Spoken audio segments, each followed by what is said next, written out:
ఉదయం దేవుని వాగ్దానం. నీకు వాగ్దానం ఇచ్చిన దేవుడు నమ్మదగినవాడు, నిన్ను విడువడు, ఎడబాయడు. ప్రైజ్ ది లార్డ్ అండి. Good morning. అందరు బాగున్నారు కదా? ప్రభువైన యేసుక్రీస్తు నామంలో ఈ ఉదయకాల సమయంలో అందరికీ ప్రత్యేకమైన శుభములు తెలియజేస్తున్నానండి. దేవుడు మిమ్మల్ని, మీ కుటుంబాలను దీవించి సకల సమృద్ధి చేత ఆశీర్వదించును కాక. ప్రతి ఉదయం చాలా అద్భుతంగా దేవుని మాటల ద్వారా నడిపించబడుతున్నాం, ఆదరించబడుతున్నాం. ఎన్నో విషయాలను ప్రభు మనకు తెలియజేస్తూ చాలా అద్భుతంగా నడిపిస్తున్నారు. మరి ఈ ఉదయం ఆలస్యం చేయకుండా దేవుడి మాటలు అందరం కలిసి ధ్యానిద్దామా? అంతకంటే ముందు మీ అందరికి ఒక విజ్ఞాపన అండి. మరి 40 రోజుల ఉపవాస ప్రార్థన ఈ 2026వ సంవత్సరంలో జనవరి 10వ తారీఖు ప్రారంభించబడుతుంది. మరి దైవ సేవకులు పాస్టర్ అమ్మ తేజ గారు, అలాగనే సంఘం అంతా కూడా 40 రోజుల ఉపవాస ప్రార్థన దేశము కొరకు, దేశ ప్రజల కొరకు, రక్షణ కొరకు, క్షేమము కొరకు, అందరి కొరకు మరి ప్రార్థన చేయబోతూ ఉన్నాము.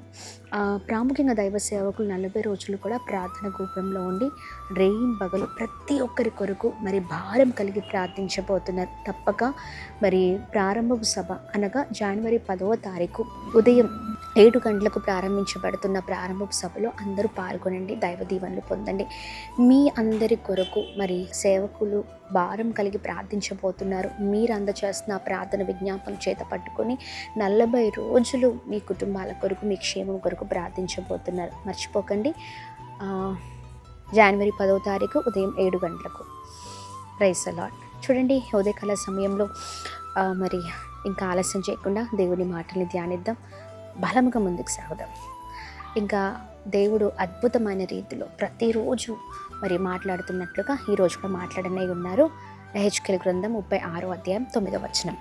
నేను మీ పక్షమున ఉన్నాను. Praise the lord. అద్భుతకరమైన మాట కదా. దేవుడు చాలా చక్కగా మాట్లాడుతున్నారండి. నేను మీ పక్షమున ఉన్నాను. ఎస్, ఆయన మన పక్షాన ఉండి ఈ యుద్ధము చేసే దేవుడై ఉన్నారు. మన పక్షాన నిలబడి పోరాడే దేవుడై ఉన్నారు. ఉదయకాల సమయంలో ఈ మాటల ద్వారా ఎంతమంది ధైర్యపరచబడుతున్నారు. Praise the Lord. చూడండి, ఎంతో చక్కగా దేవుడు మాట్లాడుతున్నారు కదా. మన పక్షం నిలబడి ఆయన పోరాడే దేవుడు అండి, యుద్ధము చేసే దేవుడు. ఎందుకు ధైర్యపడుతున్నారు? ఎందుకు బాధపడుతున్నారు? ఎందుకు ఆ వేదన? నాకెవరు లేరని అనుకుంటున్నారా? నా పక్షాన పోరాడేవారు, నిలబడేవారు, మాట్లాడేవారు ఎవరు లేరు. అందరూ ఉన్నా ఒంటరితనాన్ని అనుభవిస్తున్నాను. నా తరఫున వాదన చేసేవారు ఎవరు లేరు. నేను ఒక్కడనే ఒంటరి వాడిని అయిపోయాను. నా కుటుంబమే ఒంటరి కుటుంబం అయిపోయింది. ఏం పర్లేదండి, శత్రు సమూహము నీ మీద మరి నీ మీద ఎన్నో పన్నాగాలు చేస్తూ నిన్ను నాశనము చేయాలని చూస్తున్నా. అధైర్యపడకండి, ధైర్యంగా ఉండండి. దేవుడు అద్భుతమైన దేవుడుగా ఉన్నారు. నీ పక్షాన ఉండి ఆయన యుద్ధము చేయబోతూ ఉన్నారు. నీ పక్షం నిలబడి పోరాడబోతున్నారు. ఎందుకు చింత, ఎందుకు బాధ కదా? ఉదయకాల సమయంలో ఏ వేదనతో ఉన్నావో ఈ వాగ్దానం ఎత్తి పట్టి ప్రార్థన చేయండి. అంతే. దేవుడు మన పక్షాన ఉండబోతున్నారండి. అసలు దేవుడు మన పక్షాన ఉండగా ఎవరు ఎంతమంది మన మీదకు వచ్చినా చూడండి, వారి ఎదుటనే ప్రభువు మనల్ని గొప్ప చేయబోతున్నారు. మన పక్షాన్ని నిలబడి ఆయన న్యాయము చేయబోతున్నారు. అన్యాయము జరుగుతుందని నువ్వు అనుకుంటున్నావు, ఇదిగోండి కీడు జరుగుతుందని అనుకుంటున్నావు. ఆ కీడే, ఏ శత్రువు అయితే కీడు చేయాలనుకుంటున్నాడో ఆ కీడంతా కూడా మేలైపోబోతుంది. మేలుకరంగా మార్చబోతున్నారు ప్రభు. Praise the Lord. ఇదిగో ఏ విషయంలో బాధపడుతున్నా ఆ విషయంలో దేవుడు ఇదిగో మేలు చేయబోతున్నారు. ఇజ్రాయేలులకు చూడండి తోడై ఉన్న దేవుడు, వారి పక్షం నిలబడి యుద్ధము చేసిన దేవుడు. ఎస్, నీ తరఫున, నీ కుటుంబం తరఫున కూడా యుద్ధము చేయబోతున్నారు. ప్రార్థన చేయంతే. ప్రార్థన సమస్తమైన విషయాల్లో కృప చూపించబోతుంది.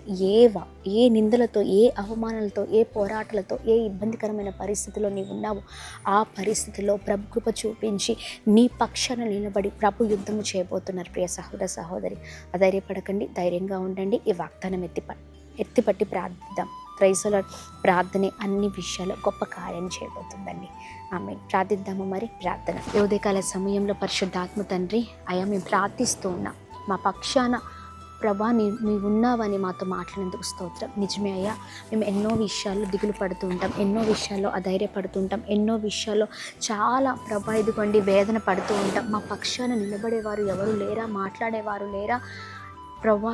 ఇదిగోండి ఎన్నో విషయాల్లో ఈ మాటలు ప్రభా మా జీవితాల్లో ఎన్నోసార్లు మేము అనుకున్నాం, కానీ నిజముగా మా పక్ష నిలబడి ఎన్నో విషయాల్లో పోరాడిన దేవుడు. ఇకను కూడా పోరాడుతానని, నిలబడతానని మీరు వాగ్దానం ఇస్తుండగా ఈ వాగ్దానం మమ్మల్ని ఎంతగానో ధైర్యంలోనికి నడిపిస్తుంది. ఉదయకాల సమయంలో ఎవరైతే నెమ్మది లేక, సమాధానం లేక, ఒంటరిగా ఉన్నారో, చాలా భయంకరమైన పరిస్థితిలో ఉన్నారు, చాలా భయంకరమైన వేదనతో ఉన్నారు ప్రభా, ప్రతి ఒక్క వేదన, ప్రతి ఒక్క అయా ఇదిగోండి కీడును, ప్రతి ఒక్క నిందలను, అవమానాలు అన్నిటినీ కొట్టివేసి నీ ప్రజలైన అయ్యా ఇశ్రాయేళ్ల పక్షం నిలబడినట్లుగా ఇదిగో అయ్యా నీ ప్రజలైన మా పక్షాన కూడా నిలబడి ప్రభా మీరే ప్రభా సహాయం చేయమని వేడుకుంటున్నాం, న్యాయం చేయమని వేడుకుంటున్నాం. అయ్యా ప్రతి ఒక్కరి జీవితంలో అద్భుతం జరిగించండి. ఈ ఉదయకాల సమయంలో మా ప్రియులందరూ చేసిన ప్రతి పనులలో ప్రయత్నాలు కృప కలుగును గాక, క్షేమం కలుగును గాక, గొప్ప వారగుతురు గాక, ఉన్నతమైన స్థితిలో ఉండును గాక. అనేకమైన విషయాల్లో నెమ్మది, సమాధానం, సంతోషాన్ని మీద దయచేయండి. ప్రతి విషయంలో అయా ఇదిగోండి గొప్ప చేయమని వేడుకున్నాం. ఈ రోజంతా కృప కలుగును గాక. ఎంతమంది అనారోగ్యంతో ఉన్నారో మంచి ఆరోగ్యం చేత మీరు నింపండి, బలపరచండి, స్థిరపరచండి. అలాగనే ఉదయకాల సమయంలో birthdays, marriage days, special event celebrate చేసుకుంటున్న వారందరినీ కూడా బ్లెస్ చేస్తూ బలమైన కార్యాలు ప్రతి ఒక్కరి జీవితంలో జరిగించమని యేసు నామములో అడుగుతున్నాం తండ్రి. Amen, amen, amen. అందరికీ praise the Lord. God bless you. దేవుని కృప అందరికీ తోడై ఉండును గాక. ఈ వీడియో ఎక్కడి నుంచి చూస్తున్నారో దేవుడు మీతో మాట్లాడుతున్నాడు. 10వ తారీఖు నాడు, జనవరి 10వ తారీఖు నాడు 40 రోజుల ఉపవాస ప్రార్థన సభ ప్రారంభం కాబోతుంది. మీరు రండి, అనేకులను తోడుకొండండి. మీరు ఏ ప్రేయర్ రిక్వెస్ట్ అయితే ఆ రోజు నాకు రాసిస్తారో ఆ ప్రార్థన విన్నపాన్ని పట్టుకొని ప్రభు పాదాల దగ్గర నేను గోజాడబోతున్నాను. కనుక మీరు రండి, అనేకులను తోడుకొని రండి. గర్భఫలం లేక బాధపడుతున్నారా? ఆర్థిక ఇబ్బందులతో బాధపడుతున్నారా? అనారోగ్యంతో సతమతమైపోతున్నారా? పరిగెత్తుకుంటూ రండి. 10వ తారీఖు ఉదయం 7 గంటలకే ప్రారంభ సభ జరగబోతుంది. మీ జీవితాలలో అద్భుతం పొందుకోవాలనుకుంటే పరిగెత్తుకుంటూ రండి. దైవ దీవెనలు పొందండి. దేవుడు మిమ్మల్ని దీవించి ఆశీర్వదించునుగాక. Praise the Lord. Hello, praise the Lord dear all brothers and sisters in Christ.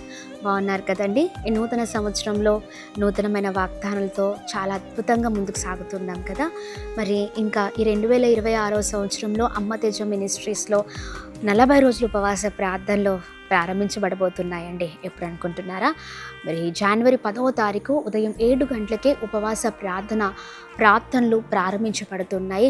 గొప్ప ఉజ్జీవముతో పరిశుద్ధాత్మదేవుడు ఈ 40 రోజులు కూడా చాలా గొప్ప కార్యాలు చేయబోతున్నారు. మరి దైవ సేవకులు పాస్టర్ అమ్మ తేజ గారు మరి సంఘానికి ఉపవాస ప్రార్థనని ప్రకటించి మరి ఆ 40 రోజులు కూడా ప్రార్థన గోపురంలో అనేక అంశాల కొరకు ప్రార్థించబోతున్నారు. సంఘ క్షేమము కొరకు, దేశము కొరకు, దేశ క్షేమము కొరకు, ప్రజల క్షేమము కొరకు, మరి అనేక మంది రక్షణ కొరకు. ఒకటేంటండి, ప్రతి ఒక్క అంశం చేత పట్టుకుని ప్రార్థన చేయబోతున్నారు. ప్రాముఖ్యంగా ప్రారంభ సభలో జనవరి 10వ తారీఖు ఉదయం 7 గంటలకు ఎవరైతే వచ్చి ప్రార్థన విజ్ఞాపనలు మరి రాసి దైవ సేవకులకి ఇవ్వబోతూ ఉన్నారో ఆ ప్రార్థనలు విజ్ఞాపనలు పట్టుకొని భారము కలిగి అందరి కొరకు ప్రార్థన చేయబోతున్నారండి. ధైర్యంగా ఉండండి. మన దుఃఖ దినంలో సమాప్తం అవ్వబోతున్నాయి. అనేకమైన బంధకాలు, పోరాటాలు, అనేకమైన భయంకరమైన పరిస్థితుల నుంచి ప్రభు ఈ 40 రోజుల ఉపవాస ప్రార్థనల ద్వారా విడుదలను గ్రహించబోతున్నారు. సిద్ధపడండి. జనవరి 10వ తారీఖు ఉదయం 7 గంటలకు అమ్మ తేజ మినిస్ట్రీస్, భద్రాద్రి కొత్తగూడెంలో కలుద్దాం. అందరం ప్రభు నామాన్ని మహిమపరుద్దాం. Praise the Lord. God bless you all.